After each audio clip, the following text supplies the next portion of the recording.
ఇక్కడికి విచ్చేసిన పత్రికేయ సోదరులకి సోదరీమణులందరికీ నా హృదయపూర్వక నమస్కారాలు.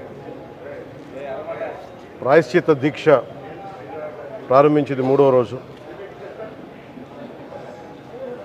నేను ఎప్పుడు కూడా చాలా చిన్న వయసు నుంచి సనాతన ధర్మాన్ని పాటించేవాడిని.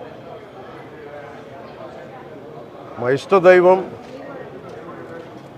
ఆంజనేయ స్వామికి ఎప్పుడు రామభక్తులం. మేము ఎప్పుడు భక్తి, ఆధ్యాత్మికత ఇవన్నీ కూడా ఇంట్లో ఇది మా స్వవిషయం అని చెప్పి ఎప్పుడు దీన్ని లోపలే పెట్టుకుంటాం తప్ప, లేదంటే అవసరమైన సమయాల్లో, పూజా సమయాల్లో, పండగల సమయాల్లో చెప్పుకుంటాం తప్ప దీనిని ఈ రకంగా చెప్పుకునే పరిస్థితిని ఎప్పుడూ మేము అలవాట్లేదు. ఈ సగటు హిందువులో ఉన్న విధానం ఇది.